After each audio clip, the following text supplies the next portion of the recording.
To find out what Prince Andrew's former maid disclosed about him and why, watch this video through to the conclusion. Everything makes clear now.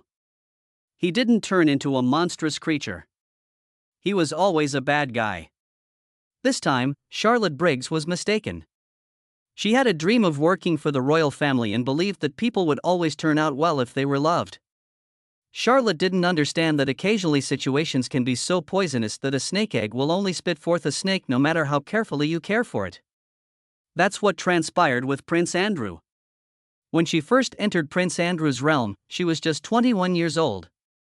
She described her profession as the one that no one wanted in a world that promised the glitz of palace halls and the majesty of royal service. The explanation was straightforward. Behind the gleaming walls of Buckingham Palace, there dwelt a man who was not the affable Duke of York that the world had once thought him to be. Instead, his own staff publicly referred to him as conceited, impolite, and insane. She didn't spend any time in one of her interviews with the Daily Mail. She expressed all of her thoughts regarding Andrew. "I could care less about Prince Andrew's feelings. He's a cruel, awful man." She wasn't trying to soften her words with that terminology. For someone who had suffered years of humiliating treatment, it was the most honest testimony. And as her tales proliferated, the public at last had an unvarnished look at Andrew's true behavior away from the cameras. Her first impressions of the Duke were that he was entitled, indolent, and easily angered. According to her, Andrew frequently yelled commands for things he could have completed on his own. One of his interests became curtains. Instead, Briggs was in charge of heavy, floor-to-ceiling draperies that he could easily pull with his own hand. She once created the smallest space between them. The error. Threw a tantrum, if it could be called that. Andrew roared out of his office, his voice resonating with obscenities as he shouted down the hallway. "Are you incapable of doing anything correctly?" He reduced the young maid to tears and yelled. It provided insight into the electricity system that employees had to deal with on a regular basis. Errors, no matter how minor, were not accepted in Andrew's home. The weight of punishment was attached to every action. Briggs remembers constantly worrying about being observed as he moved around rooms. "I tried my best to stay away from him," she said. His presence was erratic. He lost his temper more. She was unnerved by more than just his rage, though. It was his peculiar demands, which were so humiliating and compulsive that they almost seemed ludicrous. His collection of stuffed animals was the subject of the most notorious. A grown guy clinging to his infancy seemed like a lovely little quirk to outsiders. It was a headache for those who were responsible for keeping it up to date. The Duke of York insisted that they were placed with military accuracy and maintained 72 teddy bears in addition to a plush hippo and Black Panther. Nobody touched them unsupervised. Each toy's location was specified on laminated instruction sheets, which showed which should be at the front and which should be at the back. And where his two favorite bears ought to be, standing sentinel on either side of his bed. Briggs recounted being trained on this practice by itself for a full day. A mistake might set off one of Andrew's notorious outbursts. In fact, his bedroom was a temple to his own frailty. After the mattress was rotated, the embroidered pillows and royal crest needed to be precisely centered. He was to lay out his jammies in perfect symmetry. After being on display, the stuffed animals were supposed to be taken down before bed and put back in the morning. Briggs and other staff members frequently questioned what kind of man required this treatment and what it spoke about him. This was not a slow story for the press. Later, it took advantage of these tales to depict a grown prince who was stuck in a developmental stall and needed young maids to calm him down and preserve the teddy bear's holiness. But that wasn't a funny matter to Briggs. She compared it to having to tread carefully every day. The public persona he tried to project clashed fiercely with the idea of a prince who cried like a little sissy about drapes and bears. His dealings with other servants were even worse. In contrast to Charles, Edward, and even Prince Philip, whom she recalled as kind and gentlemanly, Andrew was in a class of brutality of his own, according to Briggs, who described him as someone who treated palace employees like trash, without gratitude or decency. She wasn't quite removing these tales from her hair. Similar information was disclosed by other former employees. To remind her of her position, 1. Former maid described having to hurry across the room to close curtains that Andrew was standing right next to. His condescension and coldness were reported by another. In the most basic interactions. The needlessness of these discoveries, however, was what hurt them even more. The obligations of Andrew's siblings did not weigh on him. He was not going to be a king. At best, his function was ceremonial, at worst, it was indulgent. Nevertheless, he insisted that everybody underneath him worship him. Charlotte Briggs's revelation went beyond a man with a short fuse or silly eccentricities. It was about a pattern, a man who enjoyed making fun of other people, who viewed service as servitude rather than help, and who fostered an atmosphere so poisonous that even working in the palace became intolerable. And this was just the start. The truth is that this was not the start. Even Charlotte recognized something about Andrew, and it began at a very young age. Andrew's personality was different from his brother's from the start, and not in a good way. Andrew appeared to represent something far less innocent than Anne's stubbornness and ability, and Charles's quietness and bookishness. Palace employees and royal observers noticed a vicious streak in his games even as a little child. He demanded attention rather than merely wanting it, and he frequently got it by insulting and torturing others who were unable to defend themselves. Baiting the stony-faced guards of the Queen was one of his first pastimes. Andrew walked past them, making fun of their stiff stance and pulling faces to shatter their composure, at a time when most kids would have shied away from their imposing presence. He became more irate and escalated his antics to get them to acknowledge him when they didn't respond. This wickedness was not innocuous. The child thought that no restrictions, not even the tacit punishment of the guys guarding his family, applied to him. But when he wasn't against people, that's when the true brutality was displayed. The burden of his rotten anger also fell on animals. According to historical accounts, he would kick the family dogs, laugh when they yelled, and use sticks to strike the legs of horses for his own entertainment. The royal grooms were so appalled by the act that they took matters into their own hands and grabbed the young prince. They covered him with fresh dung and pushed him headfirst into a heap of horse feces, burying him in the filth he had so delighted in spreading to others. Although that was a horrific penalty, they obviously believed he deserved it. Staff also deviated from royal decorum to correct him on other occasions. Another time, he incited a palace footman to react when he continued to harass him. In the end, he struck the youngster so forcefully that he suffered a black eye. The Queen rejected the footman's resignation when he gave it, anticipating that he would be fired right away. Even though it came from one of her own servants, she appeared to understand that Andrew's actions had devolved into such brutality that punishment was warranted. He wasn't just nasty to employees or animals. Andrew made every conversation with his younger brother Edward a competition. He publicly harassed him, pushing him, stealing cakes, and leaving him bruised. It was dominance, not brotherly horseplay. Those who witnessed it observed a boy who was addicted to the rush of being in charge and always needed to prove his dominance. His notoriety followed him like a foul stink to school. His classmates at Prep and Gordonstown called him Baby Grumpling for his outbursts and the Sniggerer for his cruel laughs at other people's expense. Some had hoped for a pleasant royal, but he wasn't it. He was the brat, spoiled, arrogant, and often making fun of others. His mindset didn't change as he got older. It just got more brutal. At palace parties, there were rumors that he would tug at the gowns and zippers of female employees, forcing their faces into food while mockingly telling them to smell the pâté.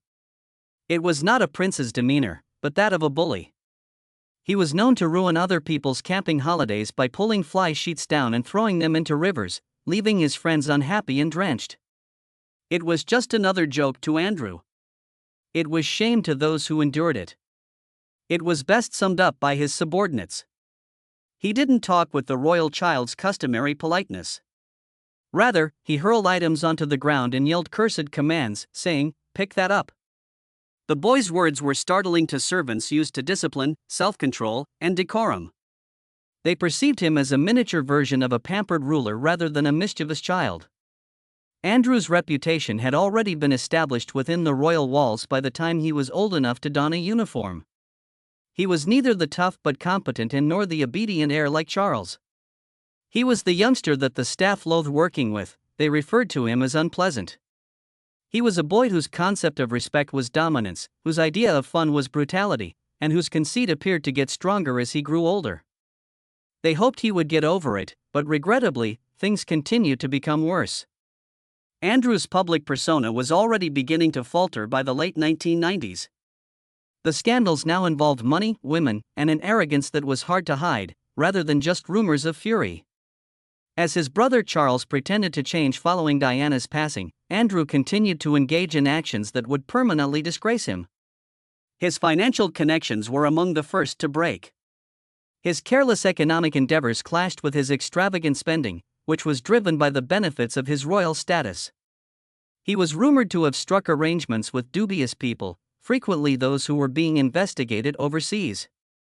The majority of these stories were discreetly buried by the royals, but rumors of cash-for-access schemes followed him around.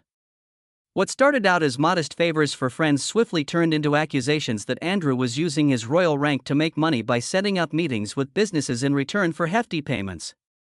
The paper trail continued to surface despite the palace's denials. He became obsessed with younger ladies along with the money.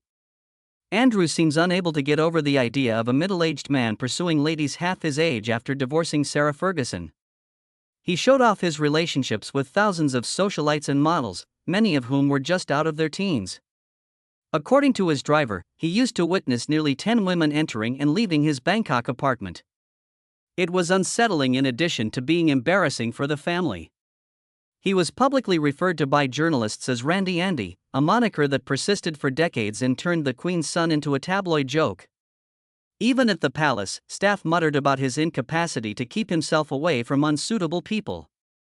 His notorious association with Jeffrey Epstein followed. Andrew was seen at Epstein's houses in New York long before he was arrested. His private jet and his Caribbean villa. After his initial jail term, pictures of Andrew strolling with Epstein sparked inquiries that he has never been able to address. His arrogance was the issue, not simply the association. As other influential men turned away, Andrew stepped up, claiming he had no regrets about their relationship and referring to Epstein as a faithful friend.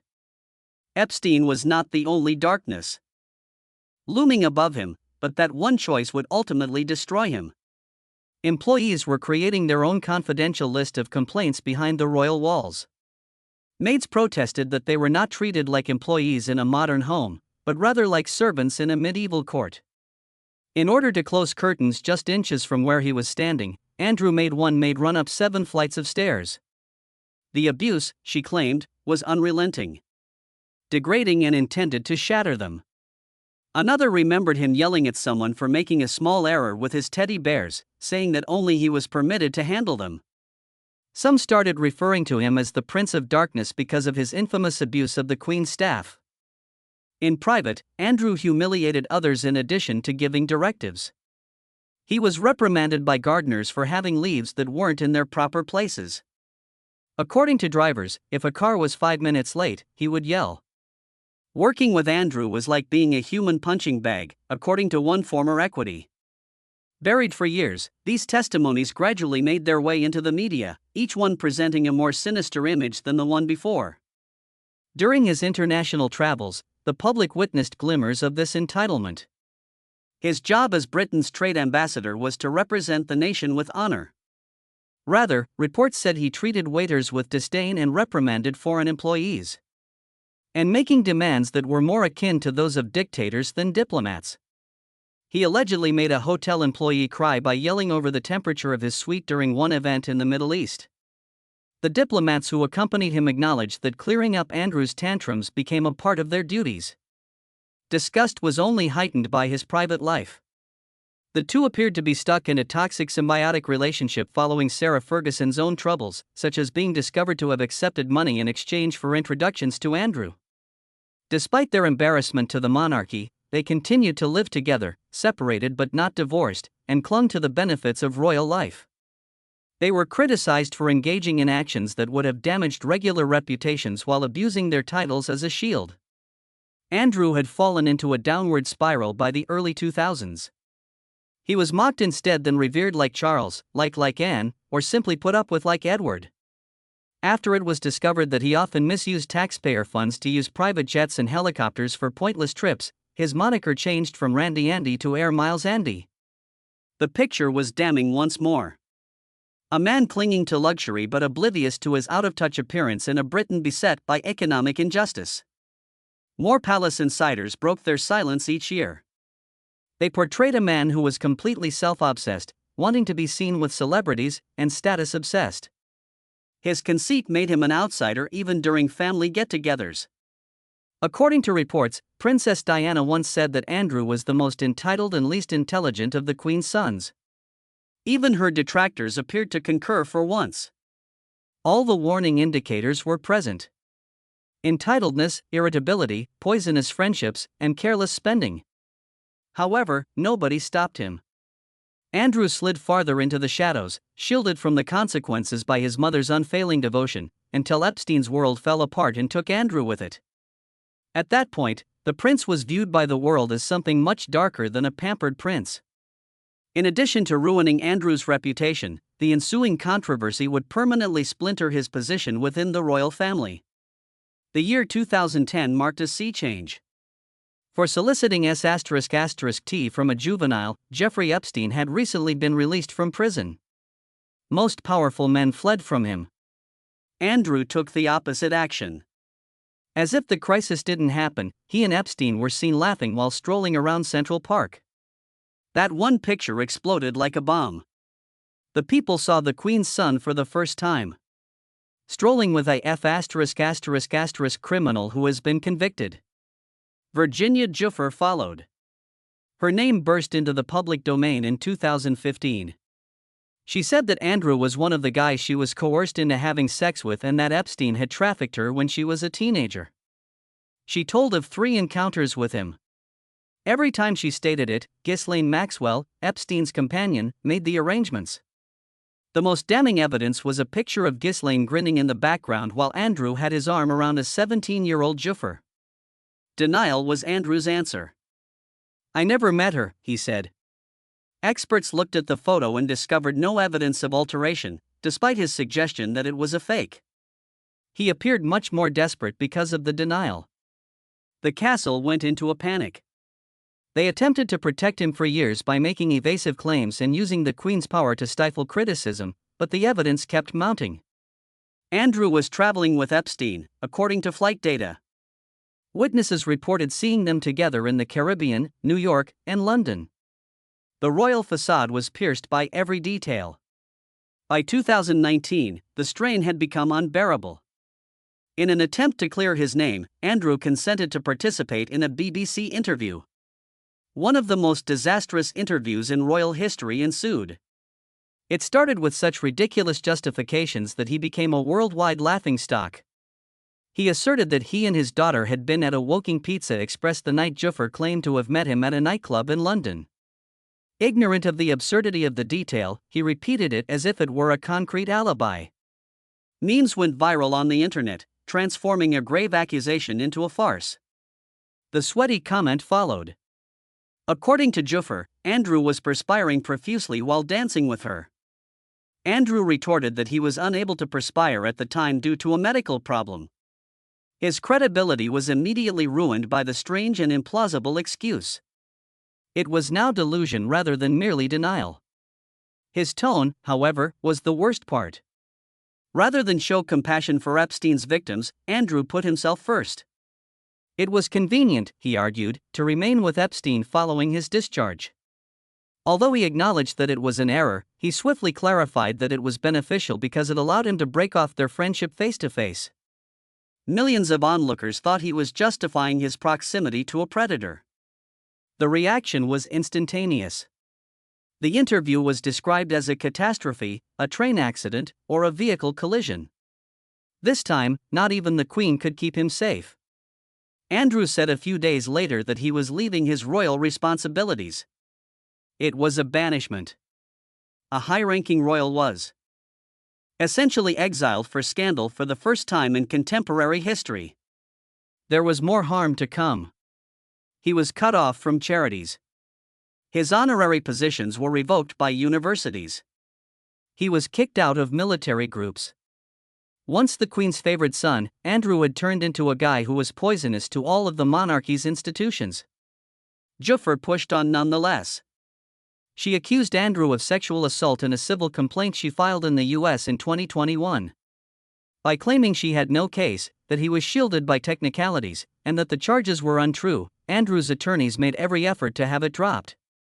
Nothing was successful. The matter could proceed to trial, the court decided. That meant one thing to Andrew. He would either reach a private settlement or go to court against Juffer. Andrew settled in the beginning of 2022. He reportedly gave Juffer £12 million. The public perceived it differently, despite the palace's insistence that it wasn't an admission of guilt. It appeared to many that he had purchased his release from responsibility. Even worse, rumors circulated about the source of the funds. Some believed that in order to preserve the monarchy, the Queen herself had covertly financed the agreement. Andrew was by himself by the time of Prince Philip's funeral, following in his siblings' footsteps. He was expelled from the balcony for the Queen's Platinum Jubilee. He stood clumsily while his siblings donned their military uniforms at her funeral after being divested of his own. Every moment was a response to the prayers of everyone he hurt. It wasn't that. Andrew lost all of his honorary military titles once Charles came to power. He was informed that he would no longer serve as an official representative of the crown. Royal life's doors were smashed shut. He had to defend himself like a regular citizen after even his security detail was demoted. It was an unimaginable disgrace to Andrew. In order to protect the monarchy, Charles saw it as essential surgery to remove the infection. The rupture became apparent at the 2023 coronation. Every moment of Andrew's humiliation was caught on camera. He showed there wearing the simple suit of a marginalized relative rather than his uniform or ceremonial robes. Wearing badges of power, his siblings moved with purpose. Andrew's face was a mask of repressed rage as he stumbled clumsily. Experts in body language observed the distance between him and the other family members. William avoided making eye contact, and Charles hardly noticed him. The way Harry appeared more accepted than the disgraced Duke, despite all of his personal scandals. He was secluded at other times as well. The fracture was once more captured on video during the Easter service that year. While Andrew trailed behind and was disregarded even by his own nieces and nephews, Charles and William strode ahead and interacted with the audience. Every look and every motion conveyed a narrative.